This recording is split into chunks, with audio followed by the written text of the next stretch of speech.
The Iliad by Homer.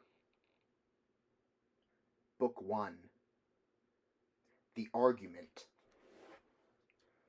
Apollo's priest to Thargai fleet doth bring gifts for his daughter prisoner to the king, for which her tendered freedom he entreats.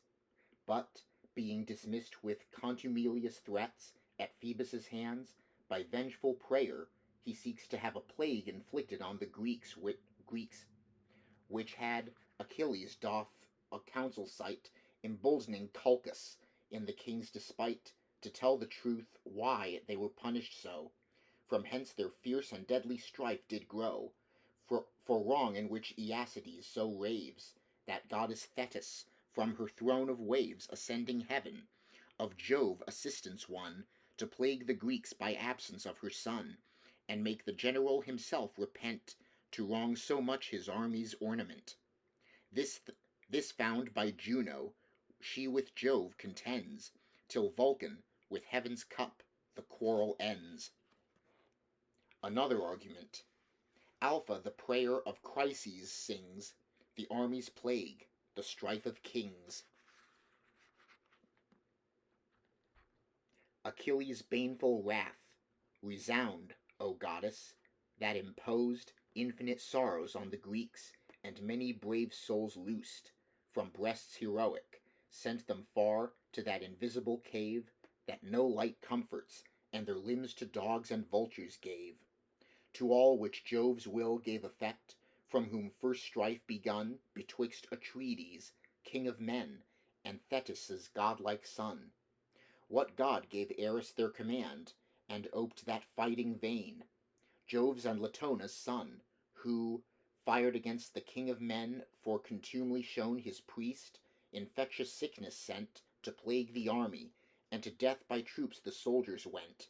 Occasioned thus, Chryses, the priest, came to the fleet to buy for presents of unvalued price his daughter's liberty, the golden scepter and the crown of Phoebus in his hands, proposing, and made suit to all, but most to the commands of both the Tredes, who most ruled.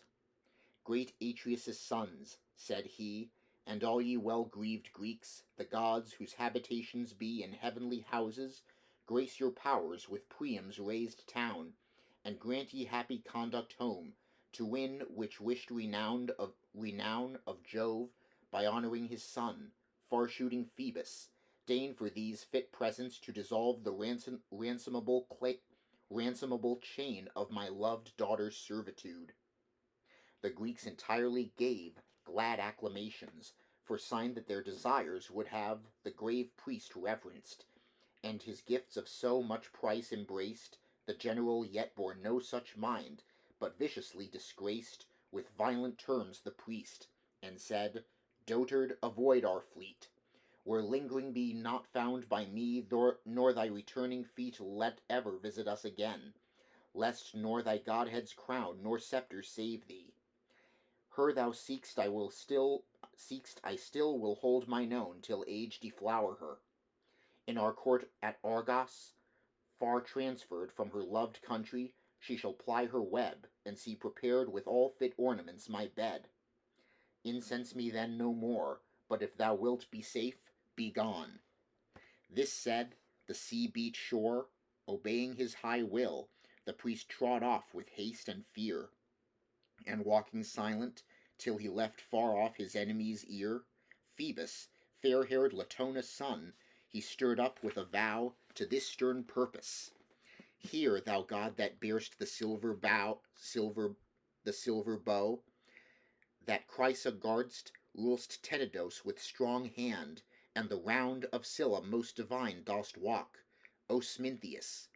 If crowned with thankful offerings thy rich fane I ever saw, or fired fat thighs of oxen and of goats to thee, this grace desired vouchsafe to me. Pains for my tears let these rude Greeks repay, forced with thy arrows. Thus he prayed, and Phoebus heard him pray, and vexed at heart, down from the tops of steep heaven stooped, his bow and quiver covered round, his hands did on his shoulders throw, and of the angry deity the arrows, as he moved, rattled about him. Like the night he ranged the host, and roved apart the fleet set, terribly. With his hard loosing hand his silver bow twanged, and his shafts did first the mules command and swift hounds, then the Greeks themselves his deadly arrows shot. The fires of death were never out. 9 days his shafts flew hot about the army, and the 10th Achilles called a court of all the Greeks. Heaven's white-armed queen, who everywhere cut short, beholding her loved Greeks by death, suggested it, and he, all met in one, arose, and said, Atreides, now I see we must be wandering again. Flight must be still our stay, if flight can save us now. At once sickness and battle lay such strong hand on us. Let us ask some prophet, priest, or prove some dream interpreter, for dreams are often sent from Jove, why Phoebus is so much incensed, if unperformed vows he blames on us, or hecatombs, and if these knees he bows to death, may yield his graves no more, but offering all supply of savours burnt from lambs and goats, avert his fervent eye, and turn his temperate. Thus he sate, and then stood up to them Calchas, surnamed Thestorides, of augurs the supreme. He knew things present, past, to come, and ruled the equipage of the Argive fleet to Ilion for his prophetic rage, given by Apollo, who, well seen in ill they felt, proposed this to Achilles: Jove's beloved, would thy charge see disclosed the secret of Apollo's wrath? Then covenant and take oath to my discovery, that with words and powerful actions both thy strength will guard the truth in me, because I well conceive that he whose empire governs all, whom all the Grecians give confirmed obedience, will be moved. And then you know the state of him that moves him, when a king hath once marked for his hate a man inferior. Though that day his wrath seems to digest the fence he takes, yet evermore he rakes up in his breast brands of quick anger, till revenge hath quenched to his desire the fire reserved. Tell me then if whatsoever ire suggests in hurt of me to him, thy valour will prevent. Achilles answered, All thou knowst speak, and be confident, for Apollo, Jove's beloved, to whom performing vows, O Calchas, for the state of Greece, thy spirit prophetic shows skills that direct us. Not a man of all these Grecians here, I living, and enjoying the light shot through this flowery sphere, shall touch thee with offensive hands, though Agamemnon be the man in question, that doth boast the mightiest empery of all our army. Then took heart the prophet, unreproved, and said, They are not unpaid vows, nor hecatombs that moved the god against us. His offence is for his priest impaired by Agamemnon, that refused the present he preferred, and kept his daughter. This is cause why heaven's far darter darts these plagues amongst us, and this still will empty in our hearts his deathful quiver, uncontained, till to her loved sire the black-eyed damsel be resigned, no redemptory hire took for her freedom, not a gift, but all the ransom quit, and she conveyed with sacrifice till her enfranchised feet tread Chrysa under. Then the god, so pleased, perhaps we may move to remission. Thus he sate, and up, the great in sway, heroic Agamemnon rose, eagerly bearing all. His mind's seat overcast with fumes, and anger general filled all his faculties. His eyes sparkled like kindling fire, which sternly cast upon the priest. Thus vented he his ire. Prophet of ill, for never good come from thee towards me, not to a word's worth. Came from thee towards me, not to a word's worth. Evermore thou took'st delight to be offensive in thy auguries, which thou continuest still, now casting thy prophetic gall, and vouching all our ill, shot from Apollo, is imposed since I refused the price of fair Chryseis' liberty, which would in no worth rise to my rate of herself, which moves my vows to have her home, past Clytemnestra loving her, that graced my nuptial room with her virginity and flower, nor ask her merits less, for person, disposition, wit, and skill in housewiferys, And yet, for all this, she shall go, if more conducible than that course be than holding her here. I rather wish the weal of my loved army than the death. Provide yet instantly supply for her, that I alone of all our royalty lose not my winnings. 'Tis not fit, ye see all, I lose mine forced by another.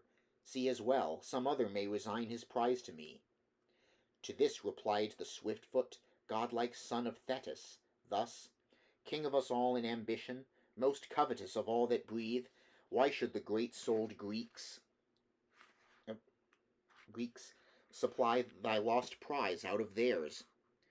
Nor what thy avarice seeks our common treasury can find, so little it doth guard of what our raised towns yielded us. Of all which most is shared, and given our soldiers, which again to take into our hands were ignominious and base. Now then, since God commands, part with thy most loved prize to him. Not any one of us exacts it of thee, yet we all loss thou suffer'st thus will treble, quadruple in gain, when Jupiter bestows the sack of well-walled Troy on us, which by his word he owes. Do not deceive yourself with wit, he answered, godlike man, though your good name may colour it, 'tis not your swift foot can outrun me here, nor shall the gloss set on it with the god persuade me to my wrong. Wouldst thou maintain in sure abode thine own prize, and slight me of mine? Resolve this, if our friends, as fits in equity my worth, will right me with amends, so rest it. Otherwise myself will enter personally on thy prize, that of Ithacus or Ajax, for supply. Let him on whom I enter rage. But come, we'll order these hereafter, and another place. Now put to sacred seas our black sail, in it rowers put, in it fit sacrifice, and to these I will make ascend my so much envied prize, bright-cheeked Chryseis. For conduct of all which we must choose a chief out of our counsellors, thy service we must use. Idomeneus, Ajax, thine, or thine, wise Ithacus. Or thine, thou terriblest of men, thou son of Peleus, which fittest were that thou mightest see these holy acts performed, for which thy cunning zeal so pleads, and he whose bow thus stormed for our offences may be calmed. Achilles with a frown thus answered, O thou impudent, of no good but thine own ever respectful, but of that with all craft covetous. With what heart can a man attempt a service dangerous, or at thy voice be spirited to fly upon a foe, thy mind thus wretched? For myself, I was not injured so by any Trojan, that my powers should bid them any blows. In nothing bear they blame of me. Phthia, whose bosom flows with corn and people, never felt impair of her increase by their invasion. Hills enow, and far resounding seas, pour out their shades and deeps between. But thee, thou frontless man, we follow, and thy triumphs make, with bonfires of our bane. Thine and thy brother's vengeance sought, thou dog's eyes, of this Troy by our exposed lives, whose deserts thou neither dost employ with honour nor with care. And now thou threatest to force from me the fruit of my sweat, which the Greeks gave all, and though it be, compared with thy part, then snatched up, nothing, nor ever is at any sacked town, but of fight, the fetcher in of this, my hands have most share, in whose toils when I have emptied me of all my forces, my amends in liberality, though it be little, I accept and turn pleased to my tent, and yet that little thou esteem'st too great a continent in thy incontinent avarice. For Phthia therefore now my course is, since 'tis better far than here t'endure that thou shouldst still be ravishing my right, draw my whole treasure dry. And add dishonour, he replied, if thy heart serve thee, flee, stay not for my case, other here will aid and honour me. If not, yet Jove I know is sure, that counsellor is he that I depend on. As for thee, of all our Jove-kept kings, thou still art most mine empty. Strifes, battles, bloody things, make thy blood feast still. But if strength that these moods build upon flow in thy nerves, God gave thee it, And so 'tis not thine own, but in his hand still. What then lifts thy pride in this so high? Home with thy fleet, the Myrmidons use there their empery, command not here. I weigh thee not, nor mean to magnify thy rough-hewn rages, but instead I thus far threaten thee, since Phoebus needs will force from me Chryseis, she shall go, my ships and friends shall waft her home, but I will imitate so his pleasure, that mine own shall take in person from thy tent bright-cheeked Briseis, and so tell thy strength how eminent my power is, being compared with thine, all other making fear to vaunt equality with me, or in this proud kind bare their beards against me. Thetis' son at this stood vexed, his heart bristled in his bosom, and two ways drew his discursive part. If from his thigh his sharp sword drawn, he should make room about Atrides' person, slaughtering him, or sit his anger out, and curb his spirit. While these thoughts strived in his blood and mind, and he his sword drew, down from heaven Athenia stooped, and shined about his temples, being sent by th' ivory-wristed queen, Saturnia, who out of her heart had ever loving been and careful for the good of both. She stood behind, and took Achilles by the yellow curls, and only gave her look to him, appearance not a man of all the rest could see. He, turning back his eye, amazed strook every faculty, yet straight he knew her by her eyes, so terrible they were, sparkling with ardour, and thus spake, Thou seed of Jupiter, why com'st thou? To behold his pride that boasts our empery? Then witness with it my revenge, and see that insolence die that lives to wrong me. She replied, I come from heaven to see thine anger settled, if thy soul will use her sovereignty in fit reflection. I am sent from Juno, whose effects stand heartily inclined to both. Come, give us both respects, and cease contention, draw no sword, use words as such as may be bitter to his pride, but just. For trust in what I say, a time shall come, when thrice the worth of that he forceth now, he shall propose for recompense of these wrongs. Therefore throw reins on thy passions, and serve us. He answered, Though my heart burn in just anger, yet my soul must conquer th' angry part, and yield you conquest, who subdues his earthy part for heaven, heaven to his prayers subdues his wish. This said, her charge was given fit honour, in his silver hilt he held his able hand, and forced his broad sword up, and up to heaven did reascend Minerva, who, in Jove's high roof that bears the rough shield, took her place with other deities.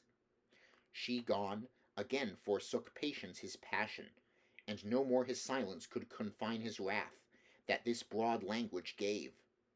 Thou ever steeped in wine, dog's face with heart but of a heart, that nor in th' open eye of fight dar'st thrust into a press, nor with our noblest lion secret ambush.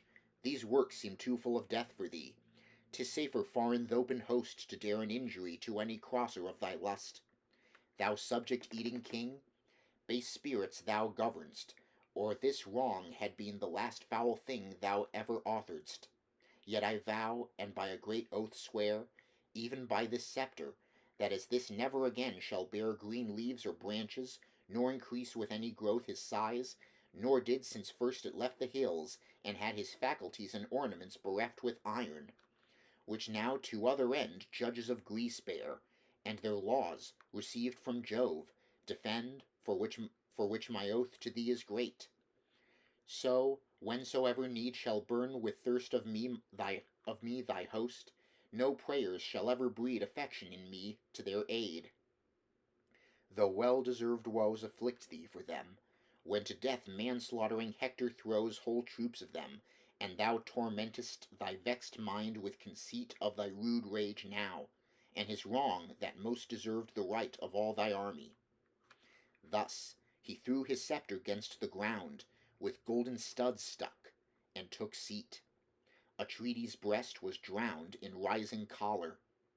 Up to both sweet-spoken Nestor stood, the cunning Pylian orator, whose tongue poured forth a flood of more than honey-sweet discourse, 2 ages were increased of divers languaged men, all born in his time and deceased in sacred Pylos, where he reigned amongst the 3rd aged men.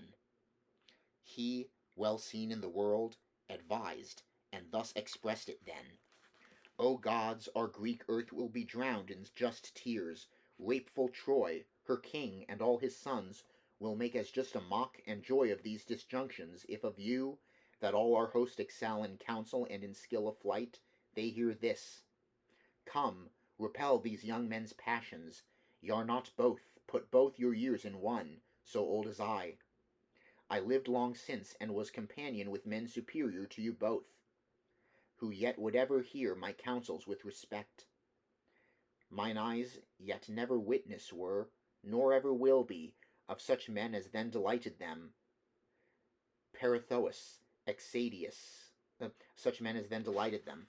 Perithous, Exadius, and godlike Polyphem, Ceneus, and Dryas, prince of men, Aegean Theseus, a man like heaven's immortals formed, all almost vigorous of all men that even those days bred, most vigorous men, and fought with beasts most vigorous, mountain beasts, for men in strength were not matched with their forces, fought with them, and bravely fought them down.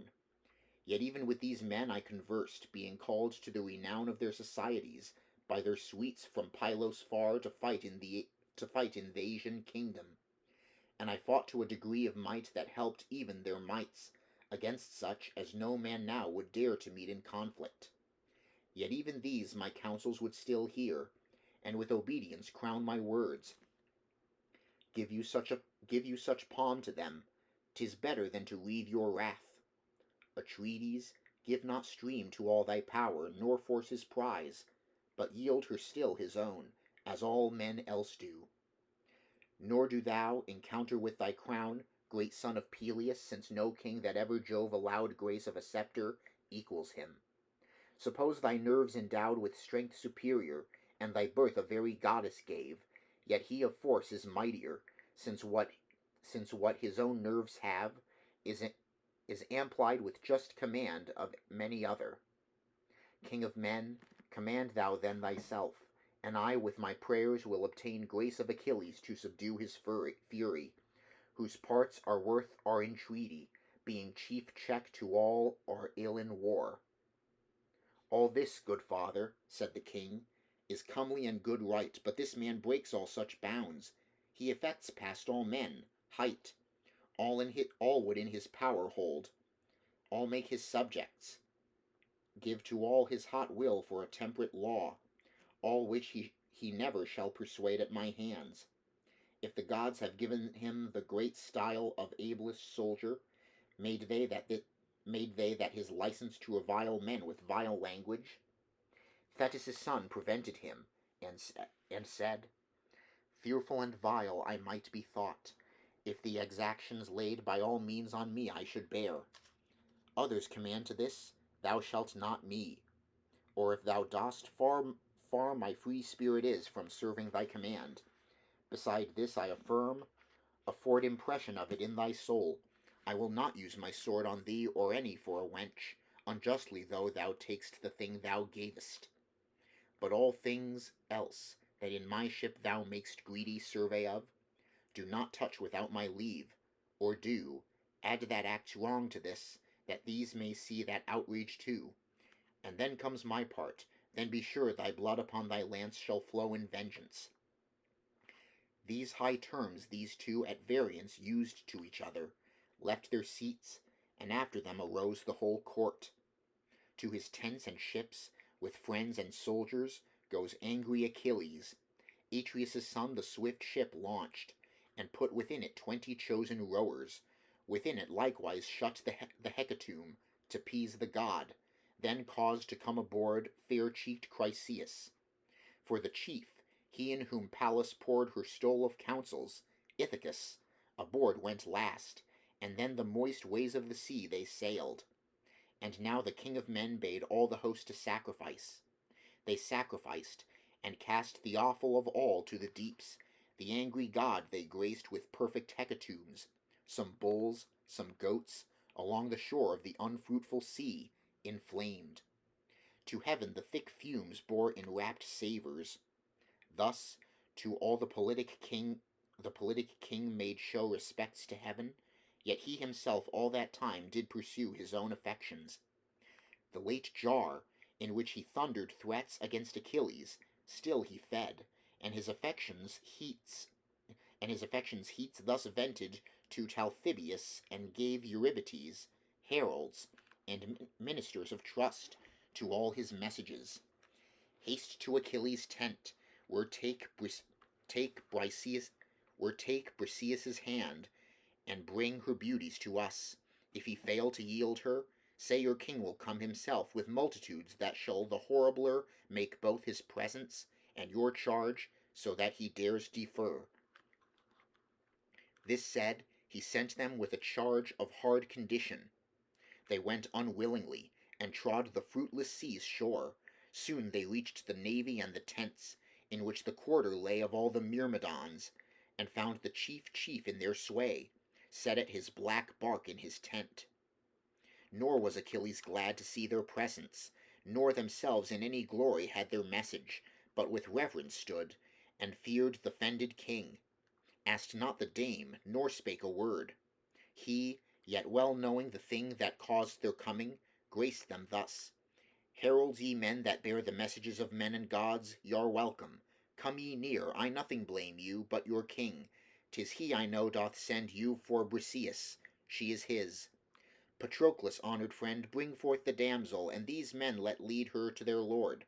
But heralds, be you witnesses before the most adored, before us mortals, and before your most ungentle king, of what I suffer, that if war ever hereafter bring my aid in question, to avert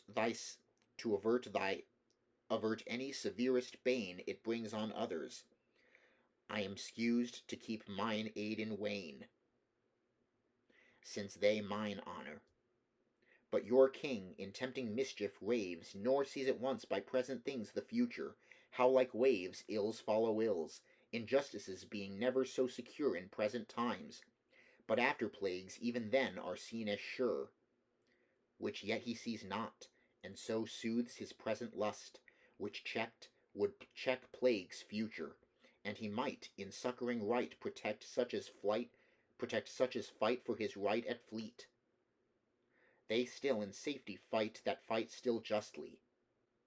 This speech used, Patroclus did the right his friend commanded, and brought forth Briseis from her tent, gave her the heralds, and away to th' Argive ships they went. She sad and scarce for grief could go. Her love all friends forsook, and wept for anger. To the shore of th' old sea he betook himself alone, and casting forth upon the purple sea his wet eyes, and his hands to heaven advancing, this sad plea made to his mother: Mother, since you brought me forth to breathe so short a life, Olympius had good right to bequeath my short life honour. Yet that right he doth in no degree, but lets Atrides do me shame, and force that prize from me that all the Greeks gave. This with tears he uttered, and she heard, set with her old sire in his deeps, and instantly appeared up from the grey sea like a cloud, sate by his side, and said, Why weeps my son? What grieves thee? Speak, conceal not what hath laid such hard hand on thee, let both know. He, sighing like a storm, replied, Thou dost know, why should I things known again inform? We marched to Thebes, the sacred town of King Aeetion, sacked it, and brought to fleet the spoil, which every valiant son of Greece indifferently shared. Atrides had for share fair-cheeked Chryseis, after which his priest that shoots so far, Chryses, the fair Chryseis' sire, arrived at the Argive fleet with infinite ransom, to redeem the dear imprisoned feet of his fair daughter. In his hands he held Apollo's crown and golden sceptre, making suit to every Grecian son, but most the sons of Atreus, the others orderers. Yet they least heard him, all the rest received with reverend ears the motion, both the priest and gifts gracing, and holding worth his wished acceptance. Atreus' son, yet, vexed, commanded forth with rude terms Phoebus' reverend priest, who angry made retreat and prayed to Phoebus, in whose grace he standing passing great, got his petition. The god in ill shaft sent abroad, that tumbled down the Greeks in heaps. The host had no abode that was not visited. We asked a prophet that well knew the cause of all, and from his lips Apollo's prophecies flew, telling his anger. First myself exhorted to appease the angered god, which Atreus' son did at the heart displease. And up he stood, used threats, performed. The black-eyed Greek sent home Chryseis to her sire, and gave his god a hecatomb. Then for Briseis to my tents Atrides heralds came, and took her that the Greeks gave all. If then thy powers can frame wreck for thy son, afford it. Scale Olympus, and implore Jove, if by either word or fact thou ever didst restore joy to his grieved heart, now to help.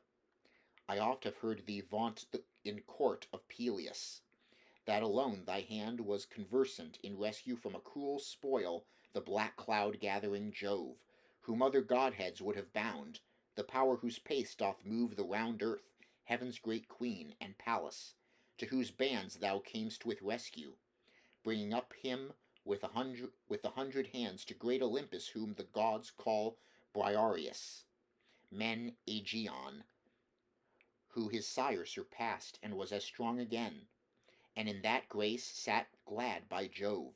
The mortals stood dismayed at his ascension, and gave free passage to his aid. And of all this tell Jove, kneel to him, embrace his knee, and pray, if Troy's aid he ever will deign, that now their forces may beat home the Greeks to fleet and sea, imbruing their retreat in slaughter, their pains paying the wreck of their proud sovereign's heat, and that far-ruling king may know from his poor soldiers' harms his own harm falls, his own and all in mine, his best in arms. Her answer she poured out in tears. O me, my son, said she, why brought I up thy being at all, that brought thee forth to be sad subject of so hard a fate? O would to heaven, that since thy fate is little, and not long, thou mightest without offence and tears perform it, but to live thrall to so stern a fate as grants thee least life, and that least so most unfortunate, grieves me to have given thee any life. But what thou wishest now, if Jove will grant, I'll up and ask. Olympus crowned with snow I'll climb, but sit thou fast at fleet, renounce all war, and feed thy heart with wrath, and hope of wreck, till which come, thou shalt need a little patience. Jupiter went yesterday to feast among the blameless Ethiops, in th'ocean's deepened breast, all gods attending him. The 12th high heaven again he sees, and then his brass-paved court I'll scale, cling to his powerful knees, and doubt not but to win thy wish. Thus she made her remove, and left wrath tiring on her son, for his enforced love. Ulysses, with the hecatomb, arrived at Chrysa's shore, and when amidst the haven's deep mouth they came to use the oar, they straight struck sail, then rolled them up, and on the hatches threw. The topmast to the kelson then with halyards down they drew. They brought the ship to port with oars, then forked anchor cast, and 'gainst the violence of storm, for drifting made her fast. All come ashore, they all exposed the holy hecatomb to angry Phoebus, and with it Chryseis welcomed home, whom to her sire, wise Ithacus, that did at th' altar stand, for honour, led, and, speaking thus, resigned her to his hand. Chryses, the mighty king of men, great Agamemnon, sends thy loved seed by my hands to thine, and to thy god commends a hecatomb, which my charge is to sacrifice, and seek our much sigh-mixed woe, his recure, invoked by every Greek. Thus he resigned her, and her sire received her highly joyed. About the well-built altar then they orderly employed the sacred offering, washed their hands, took salt cakes, and the priest, with hands held up to heaven, thus prayed, O thou that all things seest, Photor of Chrysa, whose fair hand doth guardfully dispose celestial Celia, governing in all power Tenedos, O hear thy priest, and as thy hand in free grace to my prayers shot fervent plague shafts through the Greeks, now hearten their affairs with health renewed, and quite remove the infection from their blood. He prayed, and to his prayers again the god propitious stood. All, after prayer, cast on salt cakes, drew back, killed, flayed the beeves, cut out and dubbed with fat their thighs, fair dressed with doubled leaves, and on them all the sweetbreads pricked. The priest with small sear wood did sacrifice, poured on red wine, by whom the young men stood, and turned, in 5 ranks, spits, on which, the legs enough, they eat the innards. Then in gigots cut the other fit for meat, and put to fire, which roasted well they drew. The labor done, they served the feast in that fed all to satisfaction. Desire of meat and wine thus quenched, the youth's crowned cups of wine drunk off, and filled again to all. That day was held divine, and spent in paeans to the sun, who heard with pleased ear, when whose bright chariot stooped to sea, and twilight hid the all soundly on their cables slept, even till the night was worn. And when the Lady of the Light, the rosy-fingered morn, rose from the hills, all fresh arose, and to the camp retired. Apollo with a foreright wind their swelling bark inspired. The topmast hoisted, milk-white sails on his round breast they put, the mizzen struted with the gale, the ship her course did cut so swiftly, that the parted waves against her ribs did roar, which coming to the camp, they drew aloft the sandy shore, where, laid on stocks, each soldier kept his quarter as before.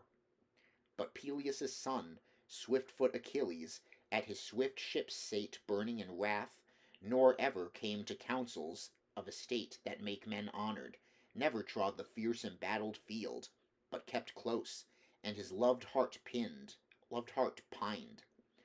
What fight and cries could yield, thirsting at all parts to the host? And now since first he told his wrongs to Thetis, 12 fair morns their ensigns did unfold, and then the ever-living gods mounted Olympus, Jove first in ascension. Thetis then remembered well to move Achilles' motion, rose from the sea, and by the morn's first light, the great heaven and Olympus climbed, where in supremest height of that many-headed hill, she saw the far-seen son of Saturn, set from all the rest, in his free seat alone, before whom, on her own knees fallen, the knees of Jupiter her left hand held, her right his chin, and thus she did prefer her son's petition. Father Jove, if ever I have stood aidful to thee in word or work, with this implored good, requite my aid, renown my son, since in so short a race past others thou confinedst his life, and insolent disgrace is done him by the king of men. He forced from him a prize won with his sword. But thou, O Jove, thou art most strong, most wise, honor my son for thy sake. Add strength to the Trojan side by his side's weakness, in his want, and see Troy amplified in conquest, so much and so long, till Greece may give again the glory reft him, and the more illustrate the free reign of his wronged honor. Jove at this sate silent, not a word in long space passed him. Thetis still hung on his knee, implored the second time his help, and said, Grant or deny my suit, be free in what thou doest. I know thou canst not sit thus mute for fear of any. Speak, deny, that so I may be sure of all heaven's goddesses, 'tis I that only must endure dishonor by thee. Jupiter, the great cloud-gatherer, grieved with thought of what a world of griefs this suit asked, being achieved, swelled, sighed, and answered, Works of death thou urgest. O, at this Juno will storm, and all my powers inflame with contumelies. Ever she wrangles, charging me in ear of all the gods that I am partial still, that I add the displeasing odds of my age to the Ilians. Begone, lest she see, leave thy request to my care, yet that trust may hearten thee with thy desires grant, and my power to give it act approve how vain her strife is.